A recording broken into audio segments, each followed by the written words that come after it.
Hello everybody, this is Count Christo, and this is part 1 in a new series that I'm going to be starting in the Black Ice mod for Hearts of Iron 4. We are going to be playing as Germany. We're going to do some fairly standard settings. Now, I'm going to load in and let the mod introduce itself to you. But first, I just want to note that on regular difficulty, there are a whole bunch of buffs and debuffs that you get in this mod. So, as the player, we get less political power, less production, efficiency cap, all that good stuff. More attack on core territory, and then the AI gets a whole bunch of buffs. So we'll see what we can do to overcome them. We are going to go historical. We are going to play Germany. You know, it's going to be the standard Hearts of Iron 4 run, just to get a feel of how this mod plays. Not Iron Man mode, obviously, because there's no point. You can keep me honest, can't you, YouTube? So, Black Ice. Welcome to Black Ice, the premier historical immersion mod for HOI4. Black Ice 4 is a huge and expansive rework. If you played Black Ice 3, you will know what you are in for. If not, be warned, Black Ice is not for the faint-hearted. HOI BICE, as it is abbreviated, tends to frighten casual players away and takes a very dedicated and demands a more serious and mature strategy gamer's attention.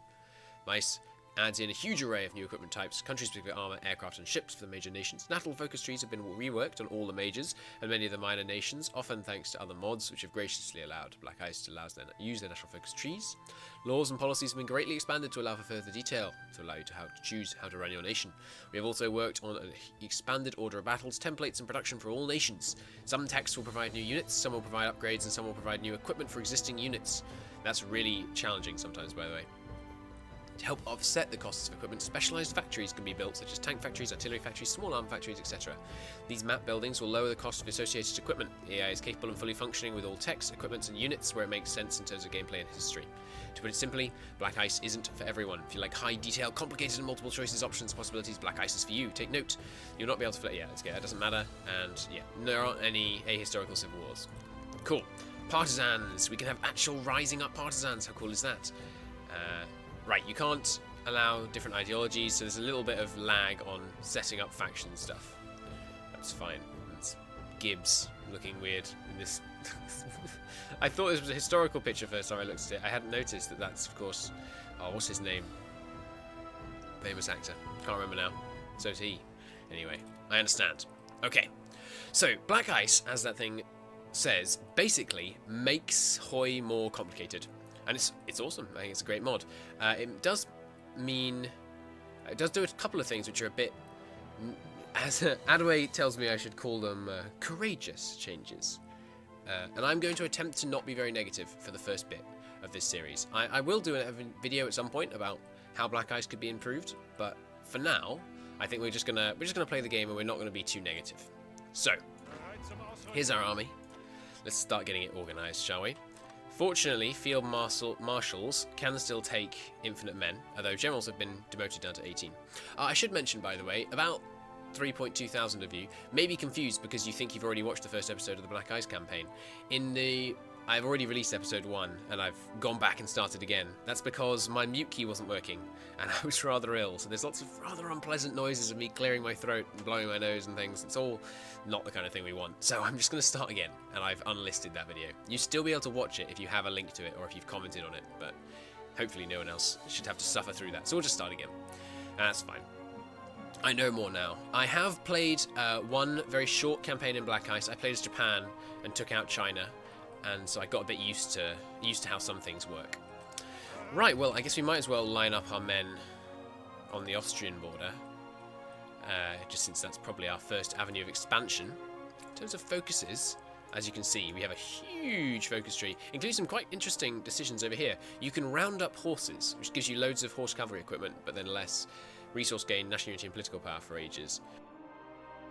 5,000 horse cavalry horse equipment, and 1,000 horse artillery transport is actually quite a lot, and we'll look at logistics and managing that in a moment. First, we may, like this unit is worthless. We might just delete all of these. Look at, he has a negative soft attack. That's interesting. That is odd. This is a new support company thing, by the way. The unit templates are much bigger in terms of how many supports you can have, and there's all kinds of different new things that you can put into them, and it's very cool. So we will have lots of fun with that in the near future. We can't do the Goering five-year plan first. Is it 5? 4-year plan. Let's kick off with, what's this do? Himmler gives us more resistance growth. It seems bad. I'm not sure why you'd want to do that. Ah, and then you can do all these historical setups for the infantry. And you know what? Screw this entire tree. Why would we ever do any of this? We're going to build our own army, and it's gonna work. It's going to work to our specifications rather than just going through all the historical production stuff. So what this basically does, I think, is helps you set up a historical order of battle, and that doesn't appeal to me at all. What does this give us? More org. Okay, that seems quite good. Getting more political power, division, organization, recovery rate, and things for 120 days. Good lord, it goes even further over here than I thought. Secret Nazi projects. Hitler's dog, the perfect horse, Goering art collection. I wonder what all this stuff does. The occult quests. We can do... What is this nonsense? Okay, so we can give ourselves a bunch of debuffs in the effort of doing... What is this? There's a whole, like, occult tree. This is insane. Okay. And good lord, that's a long connection all the way over there. Well, first off, I think we should probably do enter the Rhineland, give us some political power, and stop paying war indemnities to the Allies. Right now, as you can see, Wales and Alsace have buffed production of things, and we have debuff production of things because we're basically allowing them to exploit our industry. This is a much more complicated mod, by the way, than you might be used to, and in aid of making it still, you know, fun to watch, I'm going to do 30-minute episodes of this series. Let's start with Rhineland, and then I think we'll look into trying to get some more research slots, because we don't have nearly enough. As you can see, we do have 7, but the tech tree is huge, so 7 is not enough. We are nicely ahead of time on stuff there. We could do some recon equipment. Let's start with industry tech, though. So, dispersed or concentrated? The eternal choice. Now, these are the specialized factories you can build. So you see here, you can build specialized factories, and each tier of these you have gives you a buff. Usually the buff is just production cost down. With uniform factories, you can get lower attrition, as you can see. Increased combat effectiveness, the more munitions factories you have, things like that. You can have ranks between 0 and 20 of factory levels. And if we go to concentrated, then you get these techs which allow you to build more specialized factories per state. These you only get 1, these you get 2. But that's not that valuable because, I mean, we have an awful lot of states. If you look on this map mode, we have an awful lot of states. And I'm not going to want to put like 1 uniform factory in every state on here. That would be a crazy number of uniform factories. So probably maybe we should go dispersed. So what are the other bonuses? 2% lower factory output and 2% lower dockyard output.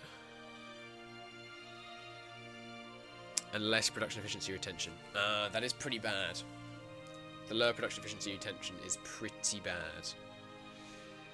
Oh, and all these industry techs give you lower recruitable population, which is interesting. So if you go all the way down to like the really high-tech industry, you're going to need to counterbalance that kind of... That'll be, by the time you get all the way down there, that'll be like a negative 6% recruitable population because you've got so many people into industry.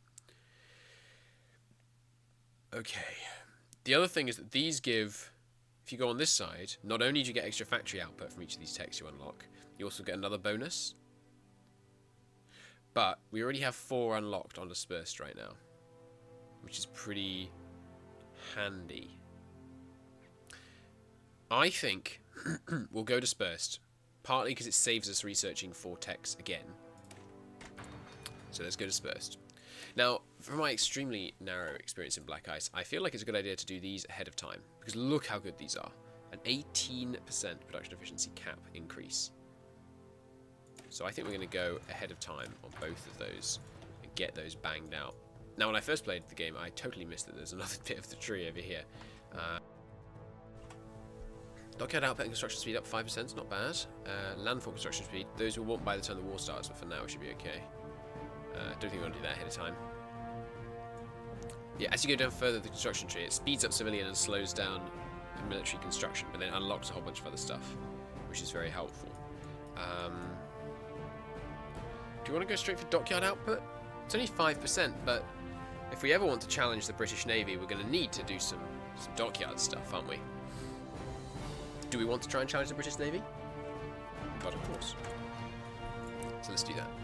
Obviously, we'll get mechanical engineering, which is still very good. In fact, it's much better than vanilla, because now you have 7 research slots rather than 5. This 2% is better than it used to be. Okay, so there is World War One doctrines, which we pretty much completed. If you play as someone like China, then you have a lot of this not yet completed. But we can go straight into here doctrine, so our World War II doctrine.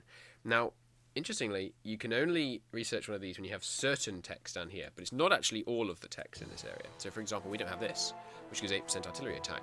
That's not bad. And a new tactic. Of course, tactics are interesting things in this game, generally, not in this mod, but in this game. And so, I don't really understand them, and hence don't value them very much. I feel like maybe rushing doctrine research as fast as possible is a good idea, just because I kind of want to already have as much of this unlocked by the time the war starts.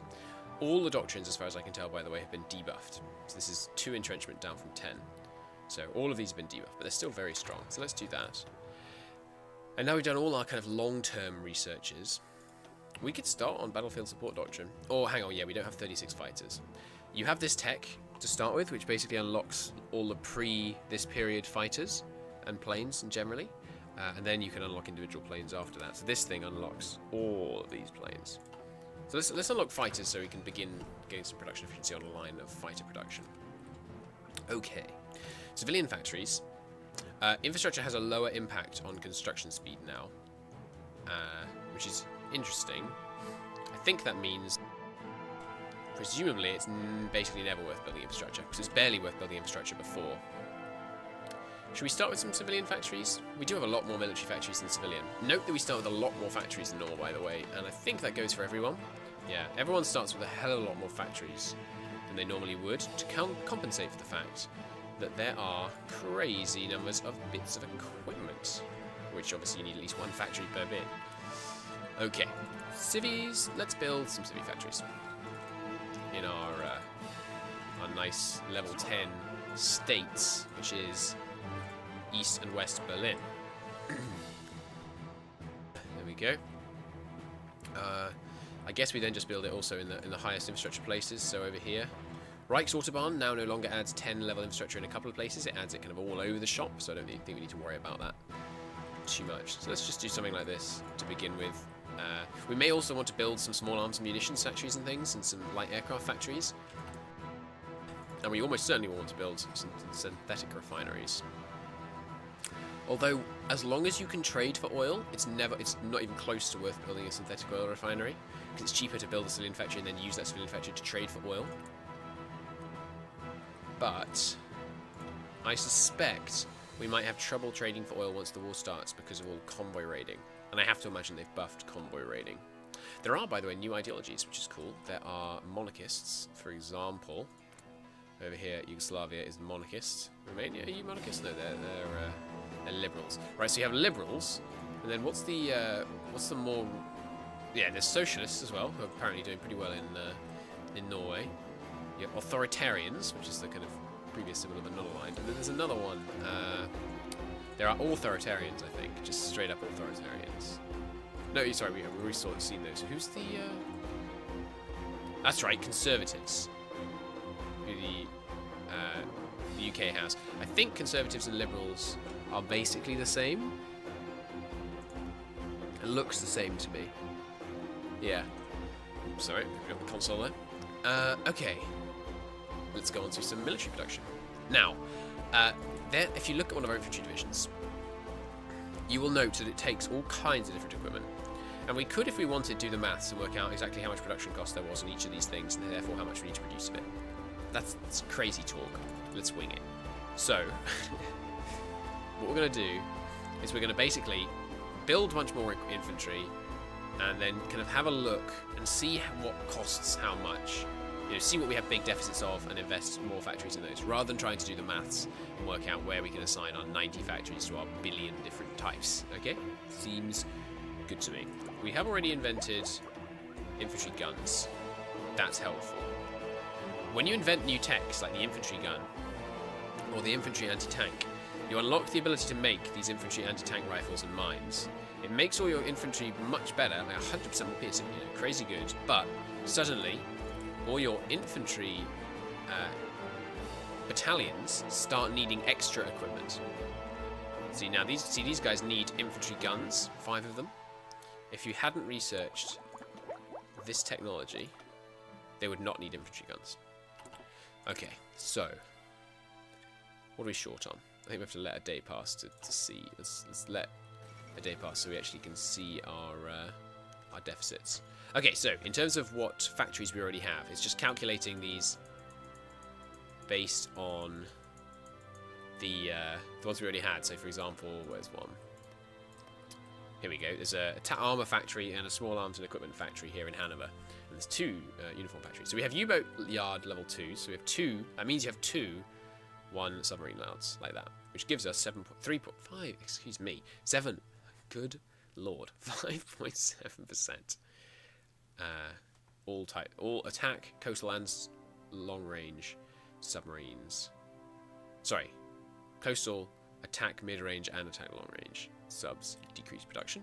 We have 1 level of heavy aircraft, which gives light bombers, medium bombers, heavy bombers, naval bombers, jet bombers, and all the other types 5.3% discount.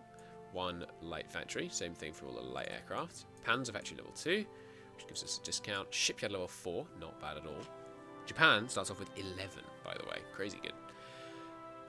6% discount there. Artillery, nice, pretty high level of artillery factory there. No truck factories, probably should work on that. Small arms factory level 9, crazy good, gives us a whole bunch less production on garrison maintenance, headquarters support equipment, submachine guns, heavy machine guns, sniper sections, all that good stuff. No ammo factories, we should work on that. Ammo factories give you just basic more attack, they're very nice. Level 2 uniform factory, which gives less attrition. I'm not sure how vital it will be to upgrade our uniform factories. We'll look into it though. We have a small navy, which is just calculated by number of ships, I think. Because when I deployed a bunch of military police divisions as Japan, it increased my army size. So I think it's just number of ships, not actually like quality. Small air force. It's possible that deploying your planes makes a difference to this, so we should bear that in mind. Check if that's true. Small army, of course, will work on that. We have a Green Army Command. Now, this is interesting. It's weird, really. It's probably a better word. There's a kind of equipment called HQ equipment, which is used exclusively, as far as I can tell, for these division stab things, right? They only take 5 of it. And if you have a whole bunch of it, you get buffs. So let's just build a whole bunch. I guess what that represents is dedicating a certain amount of your industry to building military officers. I'm not sure. It's basically, it strikes me as like the officers thing in HOI4. If you dedicate a whole bunch of factories to division equipment, so to HQ equipment, you get buffs to your armies. It's odd, but we're going to build a bunch of HQ equipment until we get the nicest buff from that. Okay, right, when you invent new things, you get pop-ups about them, which kind of tells you some of the historical stuff. I'm not going to read all of these because it will take a lot too long. We've got some badass battleships, basically. And yeah, we will form this special mountaineer brigade because it gives us a free unit. And then we'll probably end up deleting the free unit. Although we will have some mountaineers. One thing that's really awesome in this mod is you can specialize your infantry divisions to a far greater degree. So, for example, you could add in here... Oh, maybe you haven't invented them. I don't see them.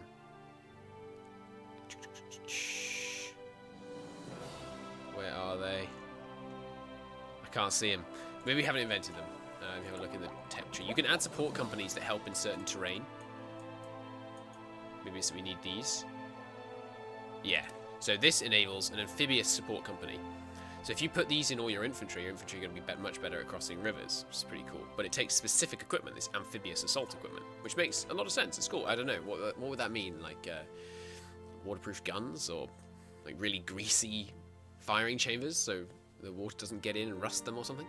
And you can do the same for mountain support companies, which is really cool. Mortar teams. We'll want to upgrade those at some point. Some better mortars. We already got the next tier heavy machine gun teams, which is cool. And yeah, we're producing all these different things: rifles, infantry guns, uniforms, heavy machine guns, mortars. You know, motorized headquarters equipment, submachine guns. Although I haven't really understood why you'd ever want submachine guns in your unit. You can put in these light infantry, which basically are worse infantry who are slightly faster. I'm not sure why you'd want those. I guess in combination with tanks, if you want to have like a slow tank division, but I'm not really sure about that. Okay, this is our motorized division. Oh yes, and there are you now don't have to just put motorized with like if you want artillery in your motorized, you don't have to just use either motorized rocket or self-propelled artillery. You can have motorized artillery, which is very cool. So you can have these motorized artillery.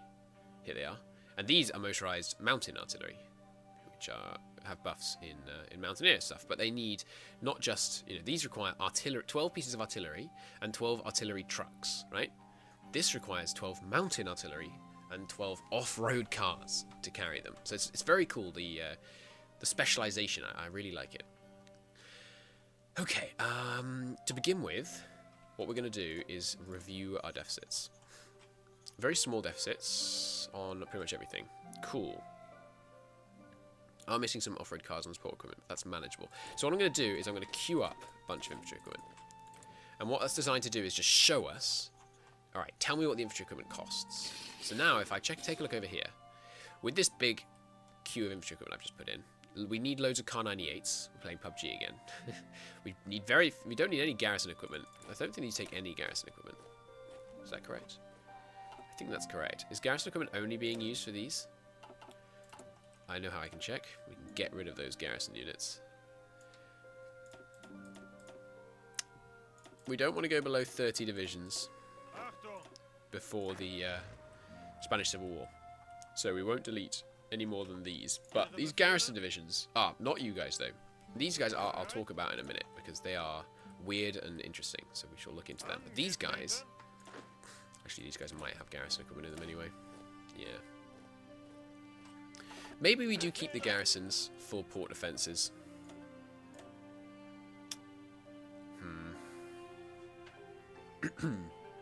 Yeah, we probably will keep the garrisons. They're really cheap, but they're really bad. They have negative soft attack. For some reason, yeah, the HQ gives negative soft attack. This division stab thing. I don't know what stab stands for. I assume it's an abbreviation of something meaning like HQ, but yeah, it's interesting. It gives it's basically providing almost all the organisation in our divisions, but it negatives your soft attack. I'm not sure how having a HQ could possibly reduce your soft attack, but we'll see. Okay, so yeah, we are going to keep the those. But anyway, back to production. So division garrison equipment, that's not important. Let's lower that down. Support equipment, and so these are the two that are the big ones. Field uniforms and guns. Those are the two you have the highest demand of in numbers. So I think we're going to try and organise our tree like that. Oh, sorry, our production page like that. We're going to put it so that the things you need more of are at the top, and then the ones you need less of are at the bottom, so that we have an easy way to look at it like that. So we don't need very many of those, or those. Horse artillery transports are in relatively high demands. Now this is interesting. Look at these two things. They're freaking same, but of course they're not. So one of these is light artillery. That one. This is basic light artillery, and this is medium artillery. Now, if you take a look at our infantry divisions, they need artillery, and just as artillery, I think it means medium. But I don't know. These need artillery plus 12. I have to imagine that means light, because as you see, there is light, medium, and heavy artillery. There's also coastal artillery, which is very cool. And the World War I artillery just, again, unlocks all these different things, which I have to imagine are... One of these is anti-tank, and then the others are light, heavy, light, medium, heavy. Or maybe there's coastal in here too. There's no... Interesting about this coastal stuff is it doesn't It doesn't have 500% movement. Oh god, you can't move these things. Practically ever. Interesting. But so what are these things for?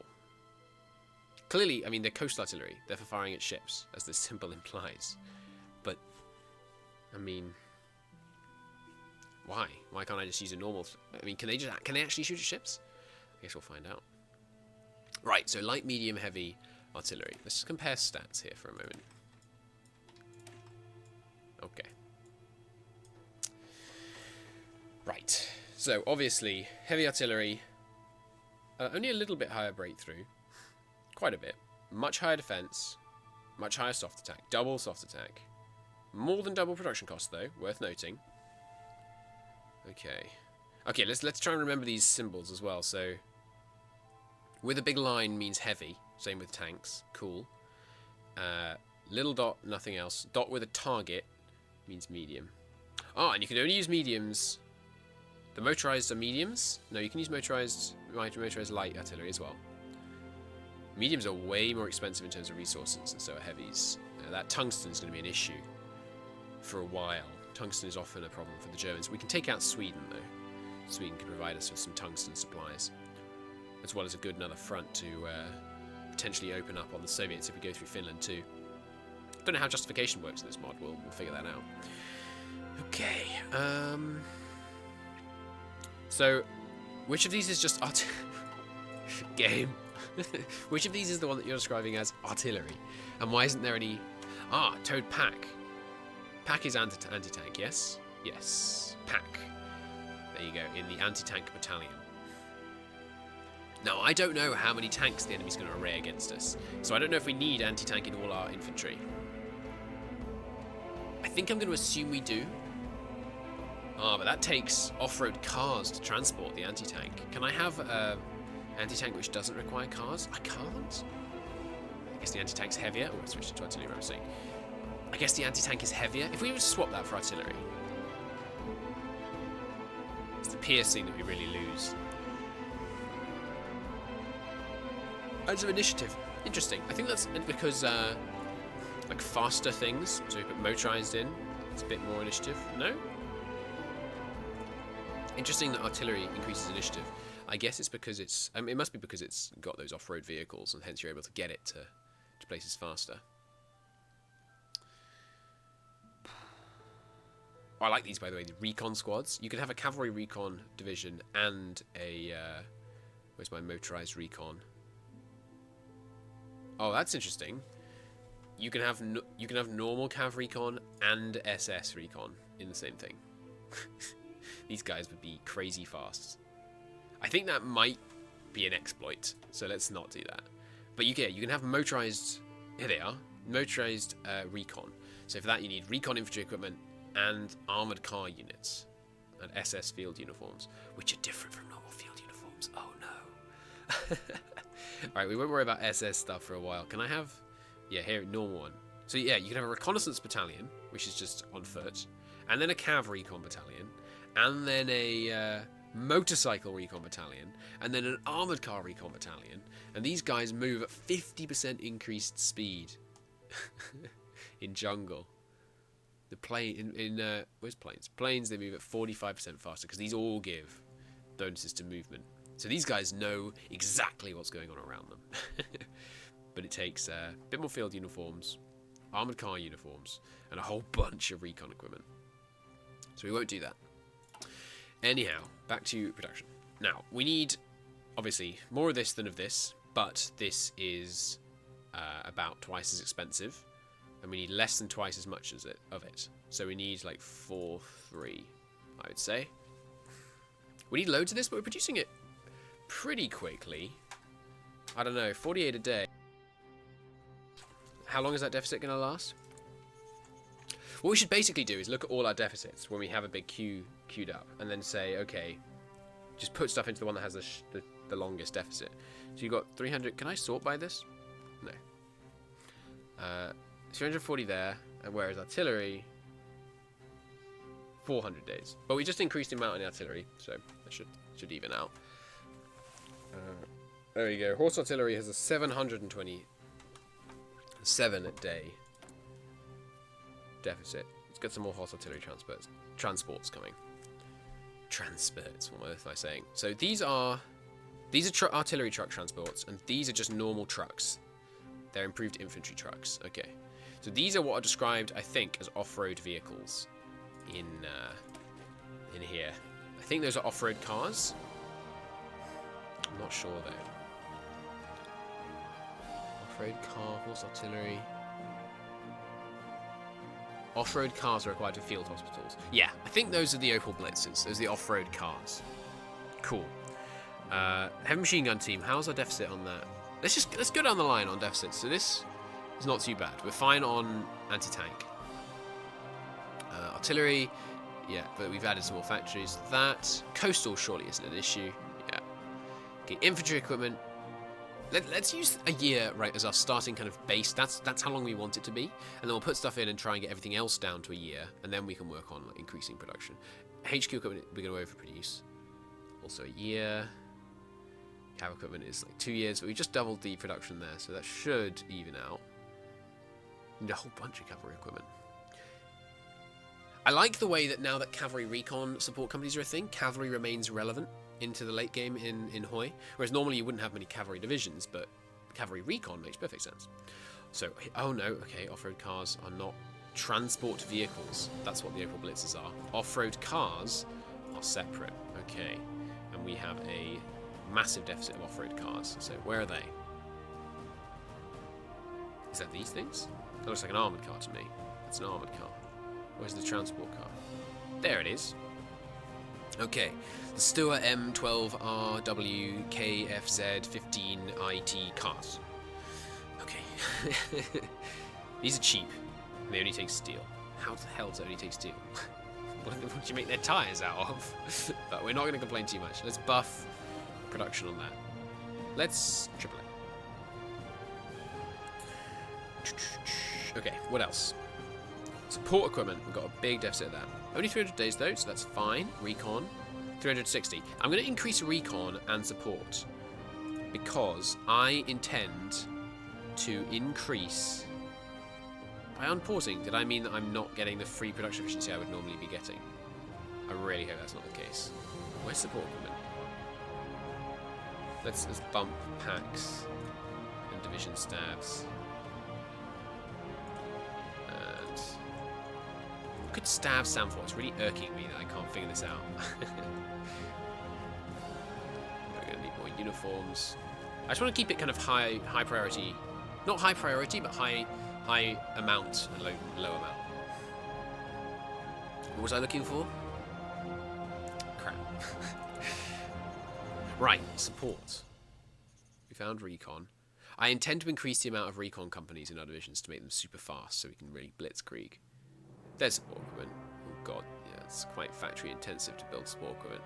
Okay, let's put 2 more on there for now. 3. Okay, and that's the major deficits. All got down to about a year. A year to fully equip another...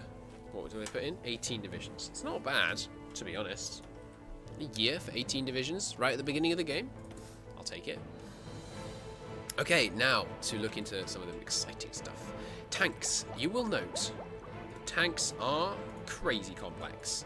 So, not only are there armoured cars, which we need, and there's just cars over here as well. These, I'm not really sure why you'd ever upgrade these either. I haven't got any divisions that go nearly 7.5 right now, so maybe it's only later that we get faster divisions where we need this kind of thing. There's also tankettes, which are cute, little tanks, and recon armoured cars, which are useful, so I probably want to get some better of those. Okay. Wait, stab something? Command tanks. That's cool. One tank which governs the surrounding ones. That's cool. It's very cool. Okay, now. Tanks. Why can't I invent this? Requires check armor design access. Interesting. So do we want to go light and or medium or both? Probably both. We currently have heavy and lights unlocked. And we're still building these old ones for some reason. Why is that? Why are you building these? Cost 16, soft 3, hard 2. Armor 5. Cost 18. So 5, hard 4. That seems ludicrous. Stop producing these. I mean, is there some good reason? Like, does this take both? Panzer 1s and Panzer 2s. Oh, that's so cool! You can pick precisely what tank makes up the different sections of the division. I love it. Okay, we're going to...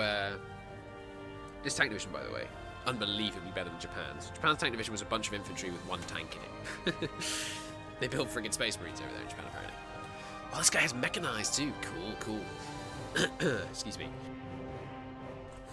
So, it's got a bunch of motorized artillery, some anti-tank. I really don't think you need anti-tank, dude. Only 10 piercing. I expected the Panzers to have higher piercing than that. Okay, maybe he does need the anti-tank. So what we're going to probably want to do is phase out the Panzer 1s. So we're going to want to do... How many different types of infantry there are, by the way? We're going to want to switch... No. Switch these to Panzer 2s. Like so. Thereby eliminating the need for Panzer 1s, but it hasn't eliminated the need for Panzer 1s. Why is that? Panzer Battalion Panzer 2s requires Panzer 1s and Panzer 2s? Why, though? Can I not have... Oh, this is interesting. Panzer Battalion 2 or just... light tanks. Lichtertractor. Lichtertractor. We're building tractors? Excuse me? What are Lichtertractors? These things. They're light tanks. They must be in the high tier tech. Okay, well, before we worry about tanks and the Air Force, I am going to end the episode here. Thank you so much for watching. In the next episode, we will finish off our production queue. I will give you a rundown of what all these crazy symbols mean on the politics tab. But until then, thank you very much for watching. I look forward to seeing you for another episode of this complicated but very good fun mod. See you then. Bye-bye.